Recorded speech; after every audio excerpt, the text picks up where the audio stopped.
Le séminaire midi d'aujourd'hui, dans le cadre des séminaires midi du CIRST, sera présenté par Aboubakry Khan, qui est titulaire d'un doctorat en économie et chercheur postdoctoral à Polytechnique Montréal pour la période qui nous occupe pour cette année. Il a été boursier de la Reine Élisabeth à Open African Innovation Research, ou Open Air, et consultant à l'International Fund for Agricultural Development, le IFAD, en 2021. Ses intérêts de recherche donc incluent l'économie de l'innovation, l'agriculture, la sécurité alimentaire, entre autres choses.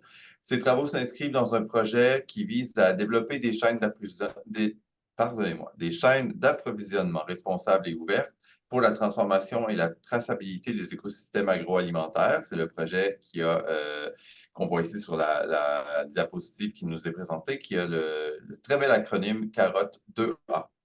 Cette étude a pour objectif donc de repenser les chaînes d'approvisionnement agroalimentaire au Canada en les rendant plus locales, plus écologiques, plus durables grâce à la collaboration et à l'innovation ouverte entre les différents acteurs de l'écosystème, de la production à la consommation finale. Donc, on aura l'occasion, évidemment, peut-être d'en reparler même à la période de questions, de discuter un peu de ce projet-là dans lequel s'inscrivent tes travaux, Aboubakry.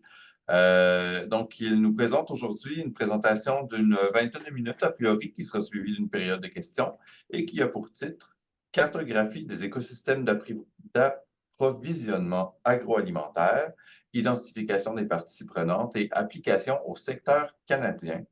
Alors, sans plus tarder, Aboubakry, je te cède le terrain et la parole est à toi.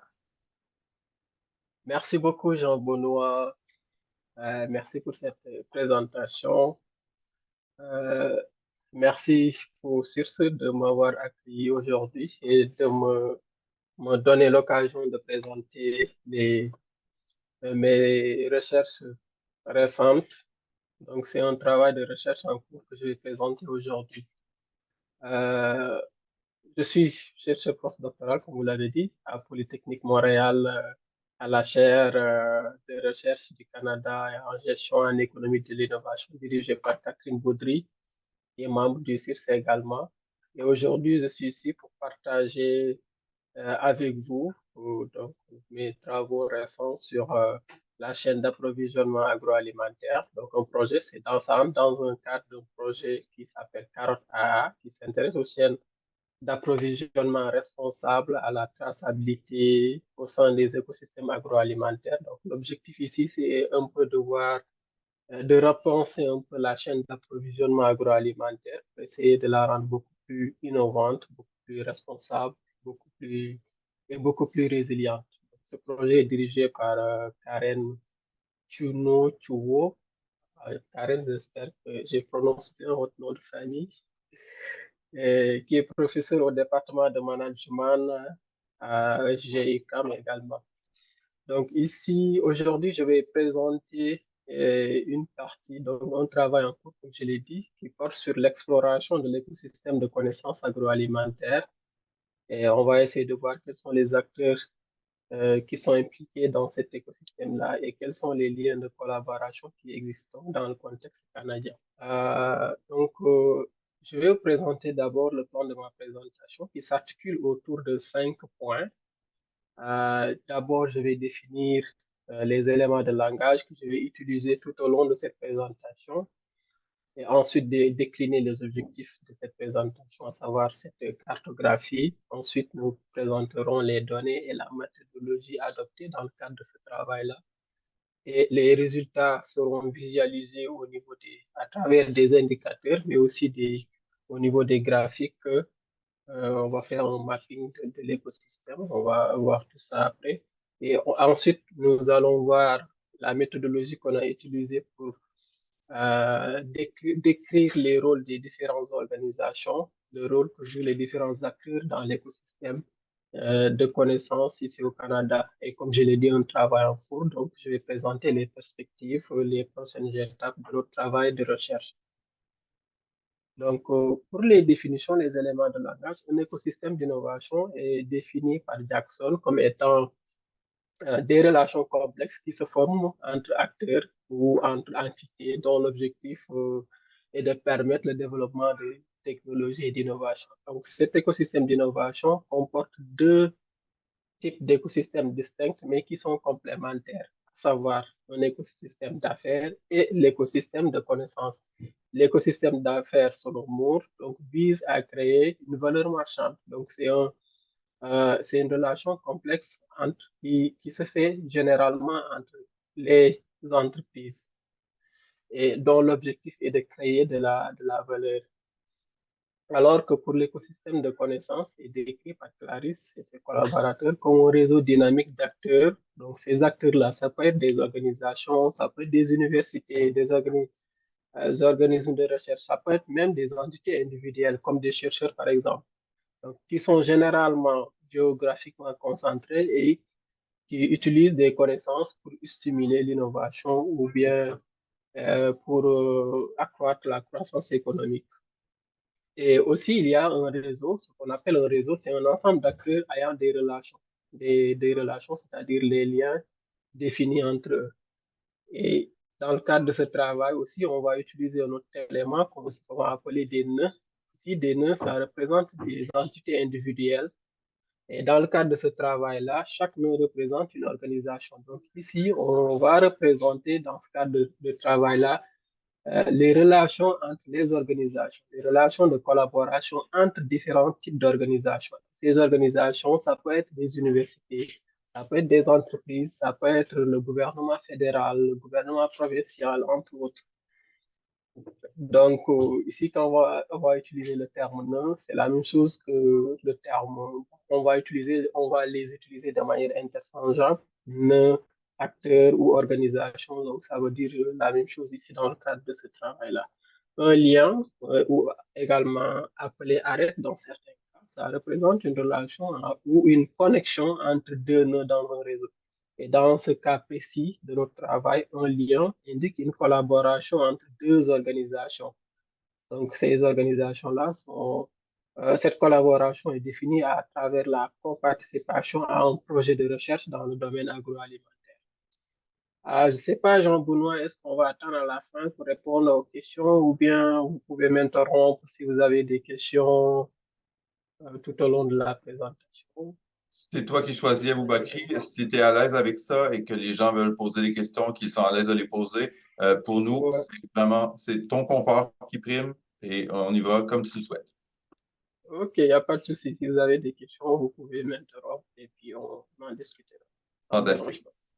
Donc ici, l'objectif de ce travail est articulé autour de trois points. D'abord, il s'agit de cartographier les structures de collaboration, c'est-à-dire d'identifier comment les acteurs sont connectés les uns les autres et visualiser la structure globale du réseau.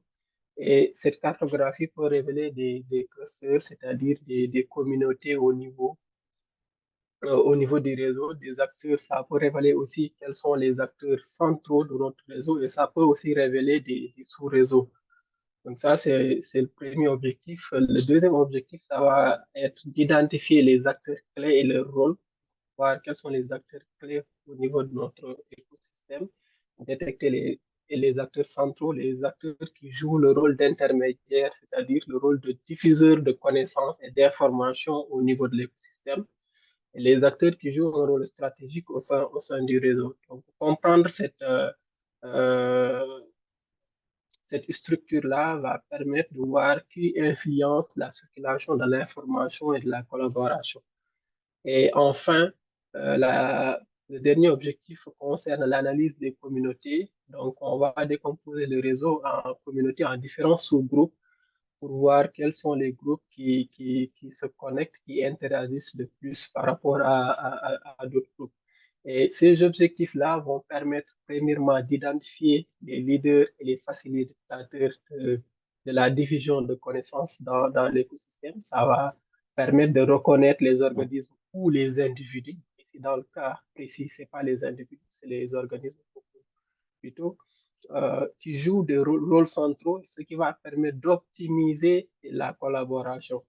Et deuxièmement aussi, ça va permettre d'identifier les lacunes, c'est-à-dire en fait, le fait de comprendre la structure du réseau ça va aider à identifier les connexions qui sont faibles ou les connexions qui sont manquantes, ce qui va permettre une intervention beaucoup plus ciblée pour renforcer le réseau. Mais aussi, ça va permettre d'identifier les actes, le fait d'identifier les acteurs centraux, ça va permettre de pouvoir faire du terrain plus tard, parce que je rappelle, ce projet entre dans le cadre, ce travail entre dans le cadre du projet Carotte A, qui est structuré en plusieurs axes de recherche. Donc, on pourrait identifier quels sont les acteurs clés et aller faire des interviews sur le terrain pour interroger ces gens-là. Donc, c'est un peu l'objectif de ce travail-là, les objectifs de ce travail-là. Et pour cela, nous avons utilisé les données du CRSNG, du Conseil de recherche scientifique en sciences naturelles et de génie du Canada, qui est un organisme fédéral qui finance des travaux de recherche dans le domaine du génie et en sciences naturelles. Donc, on est allé chercher les données du CRSNG pour aller chercher les liens de collaboration entre 2018 et 2029. Et nous avons effectué tout un travail de nettoyage de données avant de commencer à voir quels sont les liens. Donc, premièrement, on a commencé à renommer les colonnes et tout ça. Bon, avant tout, je vais expliquer d'abord un peu la structure des données du CRSNG. Donc, il y a trois tables au niveau des données du CRSNG. Il y a la table des hours. Donc, dans cette table-là, on retrouve le chercheur principal, le projet qu'il a soumis, le montant qui a été alloué à ce projet-là, ainsi de suite. Et aussi, on a les co-applicants qui regroupent les collaborateurs, les co-chercheurs généralement, donc, qui sont affiliés à des universités. Et aussi, on a une autre table qui concerne la table des partenaires. Ce sont des partenaires industriels qui ont noué des relations une relation de collaboration pour permettre à ce projet-là d'être financé. Donc, on a regroupé les données, on a fusionné les tables similaires année par année, c'est-à-dire pour obtenir trois grandes tables, c'est-à-dire Awards 2008, 2018, Awards 2019, 2020, ainsi de suite. Donc, on a tout uni pour obtenir trois grandes tables. Ensuite, on est allé sélectionner les projets agroalimentaires en faisant un filtrage des projets liés au secteur agroalimentaire en utilisant des mots-clés euh, au niveau des titres et des résumés. Donc, cette démarche s'explique par le fait que euh, c'est pour aller couvrir tous les projets qui sont ayant trait avec le domaine agroalimentaire. Parce que bah, dans d'autres travaux, d'autres vont utiliser une autre approche pour aller voir au niveau du champ d'application pour juste voir le domaine agroalimentaire.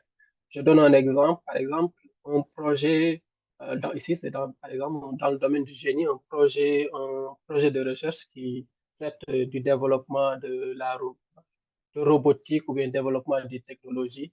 Mais cette technologie-là va être appliquée dans le domaine agroalimentaire. Si on se limite tout simplement pour aller chercher le champ d'application du projet, c'est-à-dire le champ d'application agroalimentaire, on ne pourra pas capter ces projets-là. Alors que ce sont des projets qui sont pertinents dans nos domaines, puisque ces projets-là développent des technologies qui pourront être appliquées dans le domaine agroalimentaire. Donc, on est allé vraiment chercher large pour pouvoir capter tous les projets, surtout les projets qui sont qui traitent du développement technologique, entre autres. Ah, aussi, il y a d'autres travaux de nettoyage qui a été fait, comme la normalisation des identifiants ou le nettoyage et normalisation des organisations de tous les types. Et en fin de compte, on a créé une table des liens basée sur les identifiants des projets et les identifiants des organisations. Je vais l'illustrer tout à l'heure. Donc ici, il y a une petite illustration pour montrer comment on a créé notre relation de lien. Donc ici, on a une application ID, ce sont les applications pour les projets, et on a les organisations A, B, C, D et les types. Donc ici, les types, on a les universités, les research instituts, et ainsi de suite. Donc ici, on voit que l'organisation, si on a l'organisation A et l'organisation C, collaborent sur le même projet, c'est-à-dire sur le projet numéro 1. Donc, cela veut dire qu'ils ont créé un lien de collaboration. Donc, on a un lien de collaboration entre A et C. C'est comme ça qu'on a établi un peu notre lien de collaboration entre les organisations. Là aussi, ça illustre un peu de manière générale comment on a la méthodologie qu'on a utilisée pour nos données, donc ce que j'expliquais tout à l'heure. Et ici aussi, je précise pourquoi la base de données du CSNG et pas d'autres bases de données comme la base de données de CRH ici. Je l'ai dit, dans cette base de données, il y a beaucoup plus de composantes technologiques et c'est un domaine qui est pertinent dans le domaine agroalimentaire. Donc, les projets dans le domaine des sciences humaines, des sciences sociales, du CRSH, par exemple, c'est uniquement le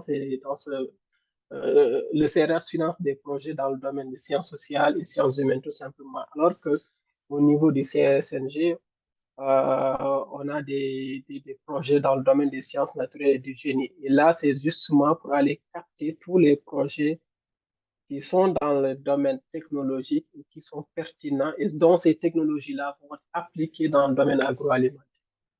Donc, ça explique pourquoi on est allé chercher les données au niveau du CSMG. Et ce qui fait en tout, on a pu obtenir 7641 projets qui sont entrés dans le domaine agroalimentaire. Et la méthodologie qu'on a adoptée est décrite comme suit. Donc, dans un premier temps, on a fait une analyse des caractéristiques du réseau, donc en calculant différents indicateurs de réseau, les indicateurs habituels pour faire des statistiques descriptives en calculant les mesures de centralité, closeness, bitness, entre autres. Je vais expliquer tous ces éléments-là tout à l'heure. Ensuite, on est allé voir quel rôle jouent les différents acteurs en les classant selon deux mesures. La première concerne la centralité, donc la centralité, c'est-à-dire le nombre de liens, le nombre de connexions que chaque organisation a. Ensuite, l'autre mesure concerne la diversité au niveau de l'écosystème, c'est-à-dire on est allé voir qui collabore avec qui. On est allé voir, par exemple, si les universités collaborent seulement avec les universités ou bien si les universités collaborent avec les entreprises ou bien le gouvernement ou bien d'autres types d'organisations. Et ensuite, on est allé visualiser tout ça au niveau de GEFI. On va voir tout ça tout à l'heure. Et enfin, on a fait une analyse de clustering pour aller détecter les communautés. On a utilisé l'algorithme de Fast Newman. On va développer tout à l'heure. Donc, les indicateurs de centralité qu'on a utilisés ici. Donc, d'abord, centralité de degré. Donc, cette mesure, c'est la mesure la plus simple, la centralité. Elle est basée sur le nombre de collaborations, le nombre de liens, ainsi à un nœud. Et ensuite, on a la centralité de proximité, qui est appelée closeness centralité, qui mesure la proximité moyenne d'un nœud à tous les autres nœuds dans un réseau. Donc, un nœud a une centralité de proximité élevée et s'il peut atteindre rapidement tous les autres nœuds, ce qui indique qu'il peut rapidement accéder, diffuser de l'information dans le réseau. Également, on a utilisé une autre mesure de centralité, ce qu'on appelle la centralité d'intermédiarité, cette mesure considère le nombre de fois qu'un nœud agit comme un pont le long du chemin le plus court entre deux nœuds. Cela veut dire qu'ici, un nœud a une centralité intermédiaire élevée. Euh, Dans ce cas-là, on considère que c'est un pont, c'est-à-dire c'est un carrefour que tous les autres nœuds utilisent pour accéder à d'autres nœuds et à d'autres organisations. Et enfin, la centralité de vecteurs qui prend en compte ici l'importance des nœuds, c'est-à-dire l'influence des nœuds les plus importants, les plus influents. Et ici, on a quelques chiffres, quelques faits stylisés du nombre de projets. Comme je l'ai dit tout à l'heure, on a eu 7641 projets donc, entre 2018 et 2022. Et le nombre de nœuds d'organisations impliquées là-dedans, c'est 1517 organisations. Mais en revanche, il y a 29 organisations qui n'ont pas de lien, donc qui sont des liens isolés, qui sont des nœuds isolés qui n'ont pas de lien, qui n'ont pas de collaboration. Et on a 10 types d'organisations, on va les voir tout à l'heure, c'est des universités, des entreprises, des instituts de recherche, entre autres. Et ce qui donne 1448 euh, acteurs ou nœuds qui ont des liens. Et on va visualiser tout ça tout à l'heure. Mais avant ça, ici, euh, là, on montre l'évolution du nombre de projets tout au long des 5 ans. Et ici, ce qu'on peut voir, on peut voir que en 2021, il y a une baisse des projets de recherche dans le domaine agroalimentaire, passant de 1566 en 2020 à 1222 en 2021. Et cela peut être, bon, d'abord, on constate une stabilité initiale et ensuite une baisse significative, et ce qui montre que cela pourrait être expliqué par la pandémie du Covid-19. Et il y a peut-être aussi, j'ai discuté avec Catherine hier qui me disait que ça pourrait être expliqué par un effet féminin, parce que la plupart des femmes n'ont pas eu le temps de. J'ai d'ailleurs trouvé dans la littérature que la plupart des femmes n'ont pas eu à proposer des projets de recherche après la COVID-19. Donc, ça peut expliquer cette baisse-là, mais aussi ça peut être expliqué par une réorientation du budget de recherche du CRSNG également. Et là, on a une répartition des types d'acteurs. Donc, comme je l'ai dit, on a 10 types d'acteurs ici et 80, ouais, et ici, la plupart, plus de 80% de nos acteurs sont constitués des entreprises et les universités également. Et ici, on a un heat map, un diagramme de chaleur qui montre ici les collaborations entre les différents types d'acteurs. Donc ici, on a le nombre de collaborations entre les différents types d'acteurs. Plus c'est vert, plus il y a de collaboration entre les différents types d'acteurs. Donc ici, on voit qu'il y a beaucoup plus de collaboration entre l'université et les industries et les entreprises, les compagnies. 2395, pour être beaucoup plus précis également. Donc, et ici, il y a aussi une collaboration entre université et université ici. Et je précise que, encore une fois de plus, que ici, c'est euh, les collaborations entre les organisations, c'est-à-dire quand je parle d'université ici, ce n'est pas les universités en tant que telles, mais ce sont les chercheurs affiliés aux universités, puisque ce sont les chercheurs qui vont proposer des projets de recherche qui vont être financés.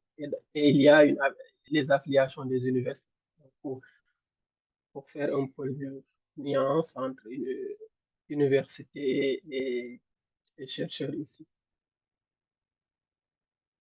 Et ici, on a le top 10 des acteurs qui ont plus de collaborations uniques. Et on a Université Laval en tête des acteurs qui ont plus de collaborations, avec 244 collaborations. Et l'Université de Colombie-Britannique, McGill, l'Université de Guelph. Donc, ce sont tous des universités qui ont, par exemple, Laval, qui ont des facultés, des départements spécialisés dans les sciences de l'agriculture et de l'alimentation. L'Université de Guelph également est reconnue mondialement. Son département d'agriculture. C'est sans surprise, quoi.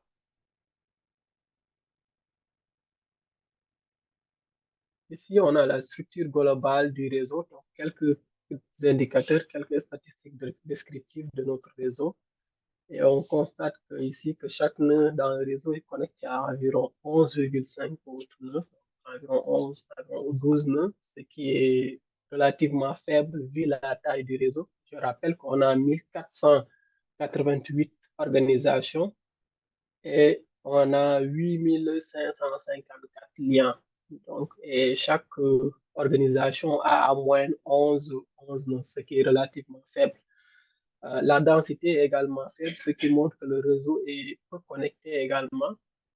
En revanche, la présence de nœuds avec une forte centralité intermédiaire, comme je l'ai dit tout à l'heure, c'est Bitwitness centralité, montre qu'il y a des acteurs qui jouent un rôle clé et qui contrôlent l'accès aux informations ou l'accès aux ressources ou la diffusion de connaissances dans le réseau également. Et là, on a une vue holistique du réseau. Donc, si vous parvenez, bon, c'est tout le réseau là, je n'ai pas mis quelques réseaux. Donc, si vous parvenez à lire le nom des universités, ça veut dire que ce sont les universités les plus centrales dans notre réseau. Donc, comme on l'a vu tout à l'heure, il y a l'université Laval, McGill, Alberta, Guelph, British Columbia, entre autres. Et là, c'est la structure globale de tout le réseau. Toujours au niveau des statistiques descriptives, ici, j'ai pris le top 10 des universités, bah, pas des universités, des organisations de manière générale qui ont le betweenness, la centralité intermédiaire la plus élevée. Et ici, on constate, sans surprise d'ailleurs, que c'est l'université de Laval et l'université de Guelph qui se distinguent comme les deux universités clés dans la médiation des collaborations entre différents acteurs du réseau dans le domaine agroalimentaire.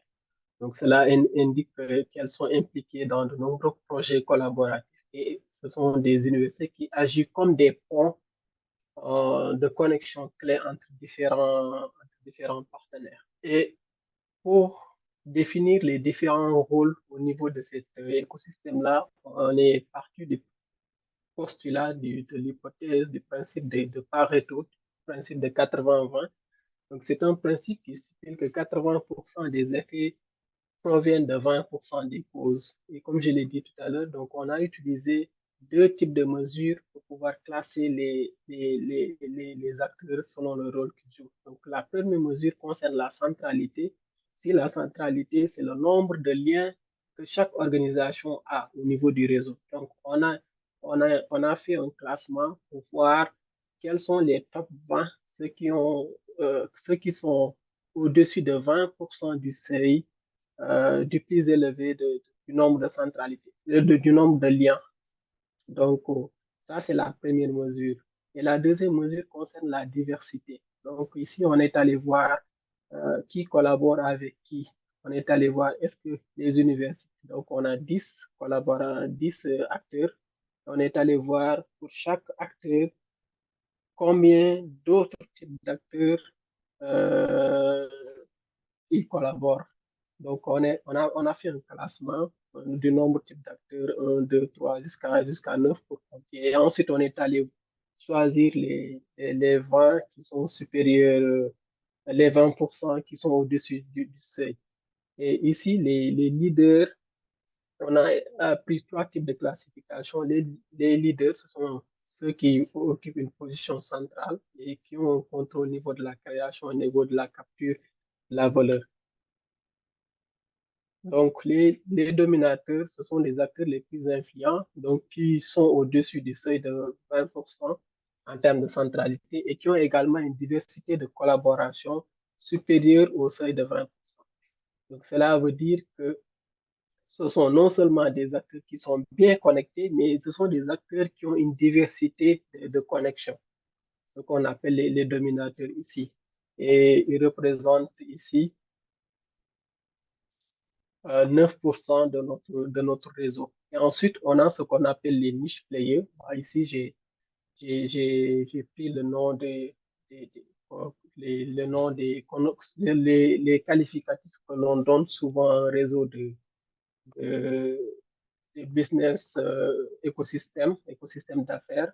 Parce qu'après, au final, je veux faire l'analogie et comparer les deux types d'écosystèmes. Mais les niche players, on peut appeler également les intermédiaires. Ce sont les acteurs qui ont une diversité des liens, qui ce sont des acteurs qui sont dans le top 20%, mais leur degré de centralité en dessous est faible. Donc, ils ont une diversité de collaboration, mais pas forcément une collaboration, le nombre de liens n'est pas trop élevé, ils n'ont pas une centralité très élevée. Mais en revanche, ces acteurs-là ont une diversité de collaboration. Et enfin, on a les commodity players qui ne jouent pas un rôle influent dans le réseau.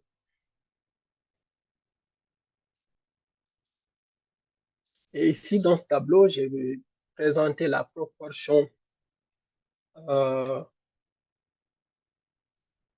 voilà, de chaque type d'acteur au sein de chaque catégorie de rôle. Et ici, ce qu'on peut remarquer, c'est que euh, les compagnies, c'est-à-dire les entreprises, sont beaucoup plus présentes comme commodity players, c'est-à-dire qui ne jouent pas un rôle très influent dans le réseau. Mais quand même, il y a une part notable de dominateurs qui représentent 38%, et aussi des niche players, donc des acteurs qui sont diversifiés. Également, le gouvernement joue un rôle de dominateur également, donc comme principal fournisseur de ressources également et de cadre au niveau de la réglementation également. 6,25% de dominateurs, ce qui indique une influence étendue, mais le gouvernement fédéral, beaucoup plus précisément, joue un rôle moins actif en tant que niche player. Le gouvernement provincial et municipal, on note une présence modérée et des rôles influents. Donc, ici, ça montre un peu la diversité des collaborations euh, pour le gouvernement provincial et municipal également. Je l'ai récapitulé plus tard. Et là, on a une vue holistique des différents rôles. Donc, ici, chaque couleur représente un type d'acteur. Donc, les commodity players qui sont beaucoup plus nombreux, on les voit ici, et les dominateurs, c'est 9,6%, et les niche players, beaucoup plus moindres. Et comme je disais tout à l'heure, donc, enfin, on est allé voir, on a fait une analyse de clustering pour identifier les communautés. On a utilisé un algorithme de Fast Newman. Donc, euh, c'est un algorithme. D'abord, communauté, ce que ça veut dire communauté? D'abord, dans un réseau, une communauté, c'est un groupe de nœuds, donc un groupe d'acteurs qui sont plus densément connectés entre eux qu'avec le reste du groupe. Donc, on est allé voir quels sont les groupes où on retrouve beaucoup plus de collaboration, beaucoup plus de liens par rapport aux autres groupes du réseau. Et l'algorithme de Fast Newman utilise la modularité. La modularité, c'est une mesure, ça quantifie la densité des liens à l'intérieur des communautés par rapport aux autres liens. Donc, une valeur élevée de modularité indique que les communautés sont clairement déterminées, sont bien définies. Et l'idée de l'algorithme, c'est quoi? Il faut l'expliquer en 3 étapes. Dans un premier temps, l'algorithme considère que chaque lien est considéré comme une communauté distincte. Et ensuite, à chaque étape, l'algorithme va voir les paires de communautés et évalue l'augmentation de la modularité. Donc, le paire de communauté qui donne le plus, qui donne la plus grande augmentation de modularité est fusionné en une seule communauté. Et ce processus est répété de manière itérative. Donc, on va essayer de voir s'il y a un lien, est-ce que la modularité globale va augmenter encore beaucoup plus? C'est comme ça que l'algorithme fonctionne pour aller détecter les différentes communautés au sein du réseau. Et donc, on a pu identifier 56 communautés, donc 56 groupes de réseaux à l'intérieur de sous-réseaux. Et donc, on a une modularité de 0,523 qui est relativement élevée, donc ce qui montre que les groupes sont très bien définis et sont assez bien définis, assez bien délimités. Donc, cela signifie également que les communautés au sein de les acteurs au sein de chaque communauté sont plus densément connectés à l'intérieur des communautés qu'à l'extérieur des autres communautés. Donc ici, on a une illustration avec les différentes communautés qui ont été détectées. Et ici, en France, ce tableau montre les différentes composantes et top 10 des communautés, donc top 10 selon le degré de centralisation, selon le nombre plutôt, le nombre de communautés, le nombre d'acteurs plutôt, le nombre d'acteurs au niveau de chaque communauté, le top 10. Donc, on est allé voir les différentes composantes. Donc, par exemple, pour la communauté numéro 1, ici, il y a 449 acteurs dedans. Dans c'était 0,027, ainsi de suite. Et pour les dominateurs, il n'y a que 13% d'acteurs dominateurs dans ce réseau-là, le réseau numéro 1. En revanche, ici, pour le réseau numéro 7, on peut remarquer que c'est le réseau la, qui a une centralisation intermédiaire beaucoup plus élevée, c'est-à-dire qu'il y a beaucoup d'acteurs qui jouent un rôle de pont d'intermédiaire de connaissances dans ce réseau-là, dans cette communauté-là. Et il y a 57% d'entreprises dans ce réseau-là. Ce réseau est constitué de 57% d'entreprises et 49% de dominateurs également. Et trois faits marquants au niveau de ce tableau-là. Donc, premièrement, on a une prédominance des entreprises, donc les compagnies, et dominent la majorité de ces communautés. Donc, c'est évident puisque 86% des organisations sont considérées, sont composées d'entreprises. Ce qui suggère que les collaborations dans le secteur agroalimentaire sont fortement orientées vers le secteur privé. Donc, cela peut indiquer un écosystème de connaissances axé sur l'innovation, appliquer le développement, où les entreprises jouent un rôle central dans la conduite des projets en recherche et développement dans le domaine agroalimentaire. Un autre fait marquant est également, on constate qu'il y a des communautés avec une forte centralisation et influence. Donc, comme je l'ai dit, montré tout à l'heure, à l'image de la communauté numéro 7 également, où il y a une centralisation intermédiaire élevée et, et également, donc ça montre que dans cette communauté-là, il y a des acteurs influents à l'intérieur. Mais également, il y a d'autres acteurs niches spécialisés, donc des niche players, donc qui jouent le rôle d'intermédiaire, de diffuseurs d'informations dans cette communauté-là. Et pour perspective, comme je l'ai dit, c'est un travail en cours. Donc, on envisage d'aller voir les liens de collaboration entre les chercheurs et les universités parce qu'on considère ici, c'est un niveau beaucoup plus agrégé qu'on a présenté. C'est-à-dire, par exemple, je prends l'exemple des universités et des entreprises. Si on a deux chercheurs qui sont affiliés à Polytechnique Montréal, donc on va considérer un seul lien, par exemple. Par exemple, si un chercheur A et un chercheur B, il y a un chercheur A et un chercheur B à Polytechnique Montréal et qu'on a pu détecter un lien, on va, dans le cadre de ce travail-là, on va considérer uniquement Polytechnique Montréal et non pas chercheur A et chercheur B, qui sont des chercheurs distincts. Ce serait intéressant d'aller chercher les liens de collaboration entre les secteurs pour désagréger un peu et aller voir quels sont les chercheurs, les chercheurs qui sont les plus centraux dans le domaine agroalimentaire et les relations entre les différentes organisations. Ça, c'est l'autre étape qu'il faut aller chercher. Ensuite, ce qu'on a fait, ça, c'est pour l'écosystème de connaissances. On va aller voir l'écosystème d'affaires également. Au niveau des entreprises, on a pu collecter, on a pu aller chercher des entreprises dans le domaine agroalimentaire. Donc, on va aller faire le mapping de l'écosystème d'affaires également et ensuite comparer, faire la même chose que ce qu'on a fait tout à l'heure et aussi comparer les deux écosystèmes, voir quels sont les acteurs qui sont présents dans les deux écosystèmes et le rôle que jouent les acteurs dans les deux écosystèmes. Donc ça va être les perspectives à aller chercher dans le cadre de ce projet-là. Je vous remercie de votre attention. Merci. Merci beaucoup, Aboubakry, pour cette présentation. Écoute, moi, il y a plein de choses que je ne comprends pas, donc j'ai certainement une ou deux petites questions, mais j'aimerais ça commencer par ouvrir la discussion aux personnes qui sont ici dans la salle, s'ils veulent se prononcer, soit avec des impressions, mais des questions, des choses qui auraient été peut-être moins claires. Donc, on peut y aller en levant la main sur Zoom ou encore dans le module de clavardage si quelqu'un se sent plus à l'aise de le faire comme ça. Alors, la table est à vous. Ben moi, je peux...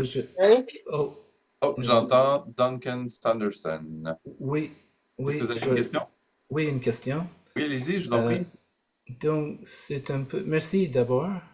C'est du côté de la méthodologie. J'ai bien compris que c'est une analyse de réseau. Est-ce que... Donc, des fois, on voit des analyses des publications, par exemple, et on peut établir des collaborations entre chercheurs, entre des personnes à travers les publications. Est-ce que ça serait possible de faire une autre analyse à partir des publications? Je comprends bien que il y a certains indicateurs qui peuvent se retrouver dans une analyse comme dans l'autre, mais ma question c'est est-ce qu'il y aura intérêt à faire l'autre type d'analyse et de comparer je dirais l'intérêt des résultats, jusqu'à quel point les résultats sont intéressants avec l'un et avec l'autre. Voilà. Ok, merci beaucoup pour cette question. Évidemment, dans la littérature, il y a beaucoup de travaux qui ont utilisé cette méthodologie pour aller chercher les publications, établir les relations de collaboration. Comme je l'ai dit en perspective, ici, la prochaine étape, ça va être d'aller chercher les collaborations entre les chercheurs et les universités ou bien les autres types d'organisations, mais dans le cadre de ce projet-là, en utilisant les données du CSMG.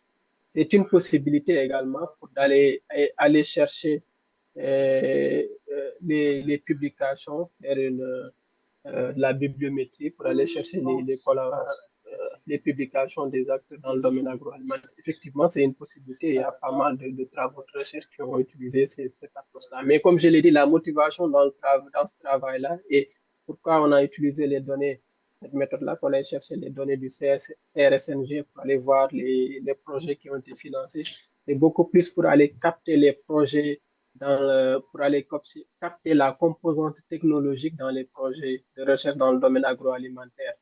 Donc, c'est beaucoup plus cette motivation-là euh, qui sont, qui sont, c'est beaucoup plus cette motivation-là qui a été mise en avant. Je ne vais pas m'étendre, mais vous avez mentionné technologique, un intérêt technologique. Pouvez-vous expliquer juste un peu ce que vous voulez dire? Par exemple, des projets de recherche qui s'intéressent au développement technologique. J'ai donné tout à l'heure un exemple d'un projet de recherche, pas forcément dans le domaine agroalimentaire, mais dans le domaine du génie, par exemple, qui s'intéresse au développement de robots, par exemple, qui seront utilisés par les agriculteurs, par exemple. Ça, c'est un projet de recherche qui est intéressant, qu'on voudrait aller chercher. Ça, ce sont la collaboration, les acteurs qui ont collaboré pour ce projet de recherche, ça nous intéresse dans le domaine agroalimentaire. Donc, on ne veut pas juste aller chercher des projets de recherche dans le champ agroalimentaire, mais aussi dans les autres disciplines qui vont développer, qui ayant un lien avec le domaine agroalimentaire, par exemple. Merci. En génie chimique, génie mécanique, par exemple, si le but est de développer une technologie qui va être appliquée dans le domaine agroalimentaire, pour nous, c'est pertinent d'aller chercher ce projet-là. Merci. Est-ce qu'il y avait une autre question Est-ce que qui... je peux rajouter juste un élément de complément? Oui, bon, j'en profite pour te dire bonjour, Catherine, qui est Bonjour. arrivée. Personne Bonjour. n'a commencé. Bonjour, bienvenue. Désolée, je suis arrivée en retard. Je ne trouvais pas le lien. Il a fallu que je m'enregistre. Enfin, bref. Allez. En termes d'éléments de complément, ce projet-là, c'est un projet qui veut aller regarder les chaînes d'approvisionnement en agroalimentaire, qui veut aller voir comment l'innovation ouverte, comment la résilience, comment la collaboration, comment le financement universitaire aide à coordonner tout l'écosystème d'innovation. Donc là, pour l'instant, on est en train de regarder des petits bouts par petits bouts pour voir comment tout ce beau monde-là travaille sur différents éléments qui sont liés de près ou de loin à l'agroalimentaire. Par exemple, dans les technologies, on va aller regarder beaucoup ce qui touche les chaînes d'approvisionnement notamment, mais aussi les technologies qui peuvent être utilisées dans les cultures pour voir comment les entreprises, les universités collaborent et puis comment, ensemble, on est capable de développer un système agroalimentaire qui soit plus résilient, plus ouvert, davantage en lien avec une espèce d'impact socio-environnemental augmenté plutôt que purement basé sur un système économique. Donc, ça s'insère dans un grand projet où là, on a juste commencé à débroussailler les données du CRSNG. On a commencé juste par des liens entre institutions. Après ça, on va descendre au niveau des individus. Donc, c'est à ce moment-là que ça va être beaucoup plus pertinent de lier les réseaux de publication, qui sont des individus, avec les liens de financement au niveau individuel. Bon, là, c'est sûr que dans l'entreprise, on n'a pas le nom de l'entreprise, on n'a pas le nom de la personne avec qui on collabore dans l'entreprise, mais on a juste le nom de l'entreprise. Donc, quand on fait des réseaux avec des individus et des entreprises, ben, de facto, on se retrouve souvent avec les entreprises qui se retrouvent beaucoup plus centrales que les universités, par exemple. Donc, on va avoir un changement de centralité au niveau du réseau parce que on n'est pas capable de dire dans telle grosse entreprise, ben, qui est l'individu dans cette entreprise-là qui collabore avec tel chercheur. Donc, on se retrouve avec des points centraux très importants au niveau des entreprises ou des organisations, par exemple les laboratoires du Centre national de recherche qui travaillent dans les domaines connexes à l'agroalimentaire. Je pense à ceux de Saskatchewan, par exemple. Donc, bref, c'est juste un complément. Là. Je vais m'arrêter ici là, pour ne pas prendre le crachoir trop longtemps. Il y avait Véronique No qui a momentanément allumé la caméra, mais qui a aussi posé une question dans le module de clavardage. Véronique, je me permets de demander, préférez-vous que je lise la question ou vous préférez y aller? Je peux y aller, en fait. Premièrement, c'est très intéressant ce que vous avez fait. Puis, effectivement, il y a beaucoup de potentiel, beaucoup d'informations aussi à traiter. Donc, comment est-ce que vous faites pour vous assurer que vous avez l'ensemble des acteurs dans le réseau? T'sais, vous avez un petit peu répondu justement, Catherine, à cet égard, mais après ça, si vous rajoutez d'autres, vous approfondissez avec d'autres questionnaires, tout ça, après ça, c'est comme une image dans le temps. En fait, même c'est comme l'évolution, même vous avez au fil du temps. Après ça, c'est complexe là, de rajouter des liens d'acteurs à un certain moment donné, dans le temps, quand on a une évolution finalement du réseau. Donc, comment on fait pour s'assurer qu'on a bien tous les acteurs dans le réseau, puis comment on vient justifier ça sur le plan scientifique? Ben, dans toute analyse du réseau, il faut mettre des limites de distance dans le réseau. Est-ce qu'on va chercher les collaborateurs, des collaborateurs, des collaborateurs, ou on s'arrête? Ça, notamment dans la publication scientifique, ça devient très complexe à gérer parce que rapidement, on se retrouve avec l'entièreté de Web of Science sur notre ordinateur. Donc, il faut circonscrire les collaborateurs qui sont liés directement avec les Canadiens, par exemple. Et puis là, on va chercher 1 degré de séparation uniquement.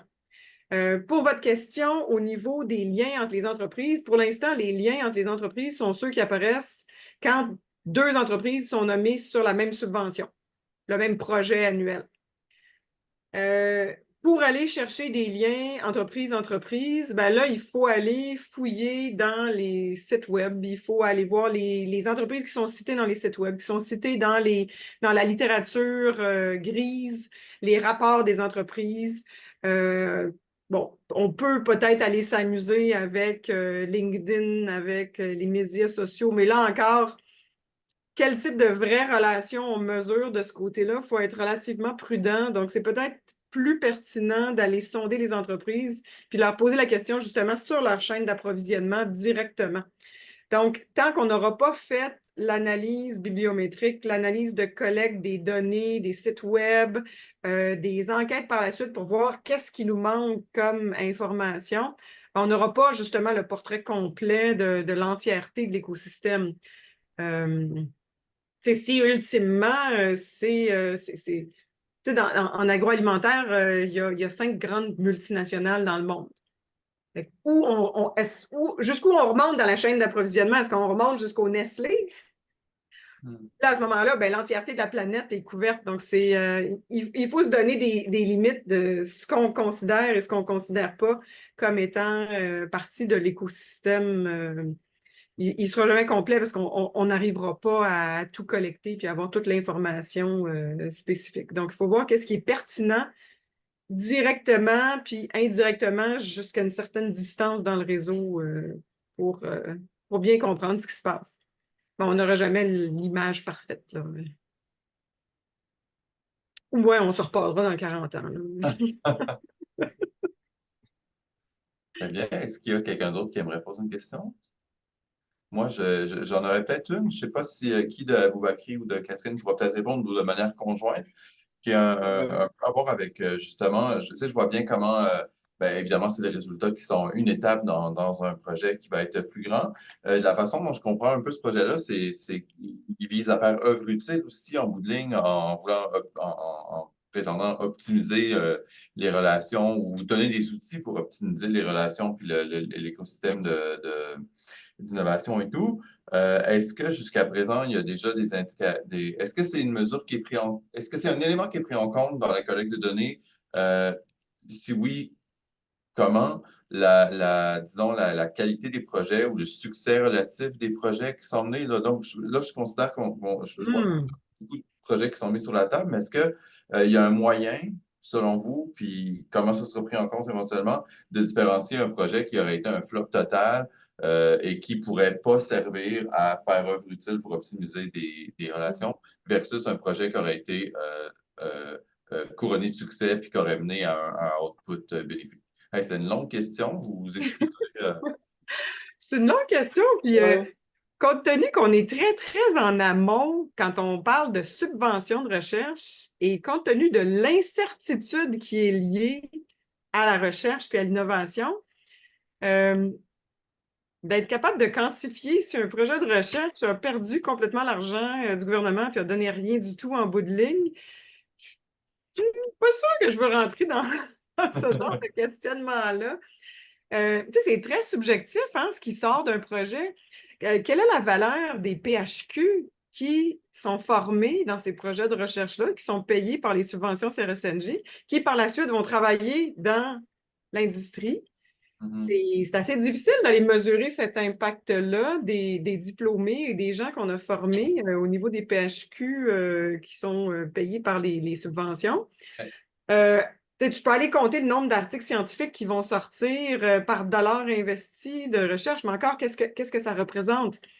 La beauté de ce qu'on est en train de construire, c'est qu'on va être capable de jumeler les entreprises qui participent aux subventions CRSNG, peut-être d'aller voir si jamais il y en a qui sont nommés dans les articles des auteurs ou certains de ces universitaires-là sont nommés dans les brevets, par exemple, des entreprises. Les brevets, ouais. Un peu comme l'article que j'avais publié, le Follow the Industry Money, là, avec les données du CIRU où on a pu accès, mais bon, c'est une autre histoire. Mais aussi de voir si on va sonder les entreprises qui ont participé à ces projets-là, qu'est-ce qu'ils en ont tiré? Mais d'abord, il faut faire la cartographie de qui a travaillé sur quoi, avec qui, puis ensuite, on peut peut-être aller leur poser des questions, puis on espère qu'ils vont répondre, parce que les taux de succès, quand on envoie des questionnaires, ces temps-ci, c'est assez... Tout le monde est pris. Ben, peut-être que je peux formuler la chose un petit peu différemment, puis c'est intéressant ce que tu dis, Catherine, puis je pense que ce que je voulais aussi peut-être savoir, c'est est-ce que sur la période des 5 ans ou même après, s'il y a d'autres collectes de données, est-ce que parce qu'un des succès aussi, ça peut être non seulement en termes de création de richesse ou de développement concret, mais est-ce qu'il y a moyen de voir s'il y a des types d'interactions ou des interactions ou des liens dans le réseau qui participent à consolider ou est-ce qu'il y a une différence ou une augmentation de la santé du réseau au fil des interactions? Y a-t-il un moyen de voir ça? Je vais peut-être laisser Aboubakry répondre. Pardon, je n'étais pas concentré, j'étais en train d'écrire un message là. Juste pour te Ouais, répondre, là, pour l'instant, on a 5 ans. Habituellement, quand on regarde des évolutions dans le temps du réseau, ben, on regarde habituellement des réseaux de 3 ans ou des réseaux de 5 ans. Donc là, pour l'instant, on a 5 ans, mais on pourrait regarder peut-être 2 réseaux de 3 ans côte à côte, voir comment le réseau change. Idéalement, il faudrait remonter beaucoup plus en amont dans le temps, genre 2018 jusqu'à 2023 pour avoir 15 ans, puis faire des réseaux de 3 ans qui sont qui se chevauchent, là. Puis là, on pourrait voir comment la structure du réseau change au fil du temps, comment les acteurs dans le réseau bougent, est-ce qu'ils deviennent de plus en plus centraux, est-ce qu'ils s'en vont vers la périphérie, quels sont les nouveaux sujets qui deviennent, bon, tu sais, la bibliométrie classique serait intéressante.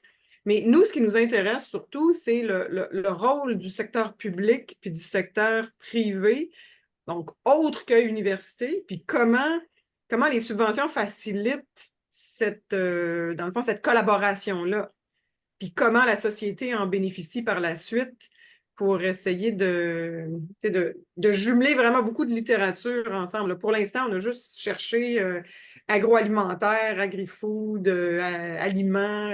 Bon, on n'est pas allé plus loin. On aurait pu chercher ferme, on aurait pu...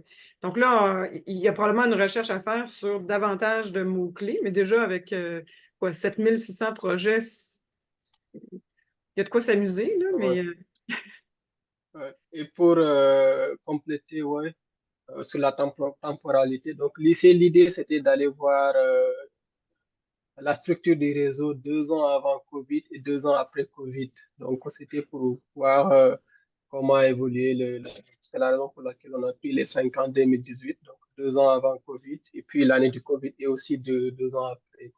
Ça, c'est une motivation pour cette mesure pour la temporalité des 5 ans. Merci.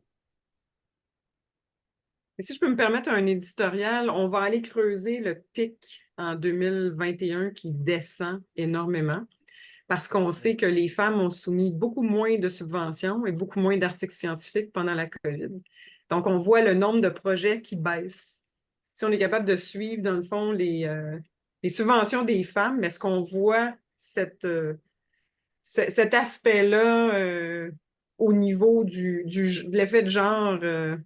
Bref, on a regardé ça, on a dit 2021, qu'est-ce qui se passe? Ah, c'est probablement l'effet femmes et COVID cumulent des enfants à la maison, on n'écrit plus de demande de subvention. Bref, à creuser. Ça s'annonce porteur de résultats intéressants, c'est sûr. Véronique, oui? Oui, désolée, je ne sais pas si j'ai le droit de poser des questions. C'est la première fois que j'assiste au séminaire du CIS. C'est très à la bonne franquette. OK. Je suis l'étudiante de Sophie Veilleux. Donc, peut-être suggestion, ce qui serait intéressant, c'est d'analyser la fréquence des relations entre une même entreprise et des universités. Donc, si on voit qu'il y a des relations fréquentes, c'est quand même symbole aussi d'un certain degré de satisfaction de cette relation-là. Donc, ça pourrait être une façon facile de venir évaluer à quel point est-ce que ces relations-là se font, l'intensité des relations dans le réseau. Dans les données du CRSNG, il faut faire attention parce que les données en ligne ne donnent pas le même code de la même subvention. Chaque projet est considéré comme étant unique, puis ce n'est pas le même code. Donc, il faut aller recoder le titre de la subvention pour être capable de suivre la subvention. Donc, ça pourrait être un faux indicateur qu'il y a une collaboration répétée alors que l'entreprise est juste dans la subvention dès le départ de toute façon, puis ce n'est pas 5 projets différents, c'est la même subvention de 5 ans. Donc, il faut faire bien attention, puis il faudrait probablement aller voir sur une période beaucoup plus longue que 5 ans pour être capable de voir ce suivi-là. Puis des fois, les entreprises font faillite. C'est les mêmes personnes qui se retrouvent dans une autre entreprise. Et éventuellement, il faut être capable de suivre au niveau de l'individu pour comprendre ce qui se passe. C'est peut-être pas aussi pire que le domaine de la construction, là, mais bon. On ne veut pas entrer là. Non. Ouais, pour répondre à Véronique sur la pondération, oui, on a pris en compte la pondération, l'intensité des liens de collaboration. Euh, donc, d'abord, on a considéré les liens de collaboration uniques. Par exemple, si euh, euh, l'université A et C'est pas dans l'université les B. calculs de centralité. Désolée, c'est moi qui vous ai pointé dans la mauvaise Ouais, direction. ouais, c'est ça. Donc, on a pris ça en compte. Donc, s'il y a 14 liens de collaboration, on considère un seul lien de collaboration avec une pondération de 14 après. Donc, on a pris en compte le poids des collaborations. Oui, d'autres questions? Est-ce que quelqu'un aimerait... on a encore quelques minutes devant nous si on veut les prendre. Si quelqu'un a une autre interaction, une autre question, un commentaire, une suggestion, tout est ouvert, hein, Véronique. À chaque fois qu'il y a un séminaire ou un événement, on est toujours ouvert. Ça se fait toujours dans la bienveillance. Très bien. Ben alors, si il n'y en a pas de supplémentaire, ben, je vais te remercier chaleureusement, Aboubakry, de t'avoir livré avec nous à cet exercice. Fort probablement qu'on aura l'occasion d'entendre parler à nouveau, sinon par ton entremise, par d'autres personnes proches du projet, de ce projet-là, qui en est, donc, comme vous le disiez, à ses débuts, mais qui clairement semble sur la voie de bien être mené à terme. Donc, il y avait quelqu'un qui nous écrivait, je crois que c'était Cyrine, que Karen avait prévu à être présente à la présentation d'aujourd'hui, mais qu'elle n'avait pas pu se présenter, n'avait pas pu être en ligne. Donc, elle sera sûrement contente de savoir que ça s'est passé aussi bien. Et pour ce qui nous concerne, je vous remercie d'avoir été des nôtres dans ce séminaire mini du CIRS. Merci tout le monde. Bonne fin Merci de journée beaucoup. Bon et à la après-midi. prochaine. Merci. Bye bye. Au revoir. Au revoir. Bye. Merci.